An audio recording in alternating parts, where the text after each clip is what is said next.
नमस्कार दोस्तों, मेरे चैनल अपनी एक कहानी में आपका स्वागत है। दोस्तों, आज मैं आपको जो कहानी सुनाने जा रही हूँ उस कहानी का नाम है कर्म का फल।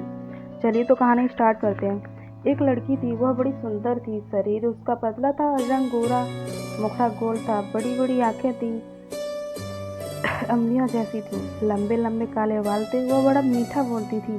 धीरे धीरे वो बड़ी हो गई। उसके पिता ने कुल के पुरोहित तथा नाई से वर की खोज करने को कहा। उन दोनों ने मिलकर एक वर की तलाश किया। न लड़की ने होने वाले दूल्हे को देखा, न ही दूल्हे ने होने वाली दुल्हन को। धूमधाम से उनका विवाह हो गया।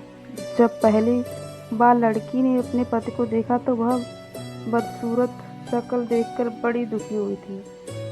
इसके विपरीत लड़का सुंदर लड़की को देखकर फूला न समाया। रात होते ही तो लड़की की सास दूध हटाकर लाई। उसमें गुड़ या शक्कर मिलाकर बहू को कटोरा थमा देती है और कहती है, जा अपने लाड़े यानी पति को पिलाकर। वह कटोरा हाथ में लेकर पति के पास जाती है और बिना ही कुछ बोले चुपचाप खड़ी हो जाती है। उसका पति दूध का कटोरा ले लेता है और पी जाता है। इस तरह कई दिन बीत गए। हर रोज ऐसे ही होता है। एक दिन उसका पति सोचने लगा, आखिर यह बोलती क्यों नहीं। उसने भी निश्चय किया कि आज इसे बुलवाए बिना मानूंगा नहीं।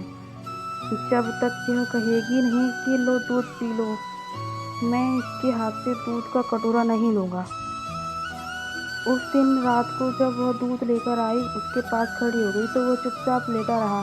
उसने कटोरा नहीं थामा। पत्नी भी कटोरे को हाथ में पकड़े खड़ी रही। कुछ बोले नहीं। बेचारी सारी रात खड़ी रही, मगर उसने मुंह से नहीं बोला। उस हठीले आदमी ने भी दूध का कटोरा नहीं लिया। सुबह होने को हुई तो पति ने सोचा, इस बेचारी ने मेरे लिए कितना कष्ट सहा है।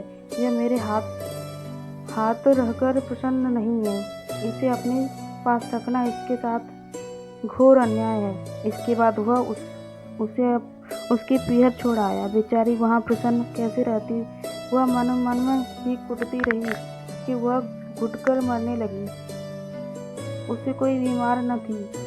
वह बाहर से एकदम ठीक लगती थी। माता पिता उसे विचित्र रोग की चिंता होने लगी थी। वे बहुत से वैद्यों के और ज्योतिषियों के पास ले गए, पर किसी की समझ में उसका रोग नहीं आया। अंत में एक बड़े ज्योतिषी ने लड़की के रंग रूप को और चाल ढाल को देखकर असली बात जान ली। उसने उसके हाथ की रेखाएं देखी।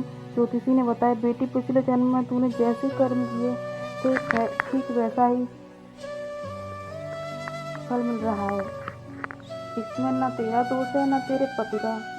तेरे पति तो पिछले जन्म में सफेद मोतियों का दान किया करते थे और तूने ढेर सारे काले उड़द मांगने वालों की झोलियों में डाले थे। सफेद मोतियों के दान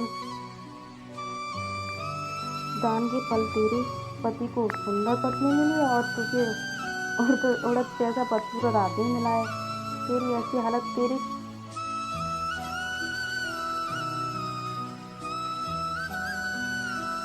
अगले जन्म में तेरे लिए यह अच्छा है कि पति के घर वापस चली जा और मन में किसी प्रकार की भी बुरी भावनाएं मत ला। बिना कोई संतोष कर जो तुझे मिला और उसके आगे जो अच्छे कर्म करना, उसका फल तुझे आगे मिलेगा।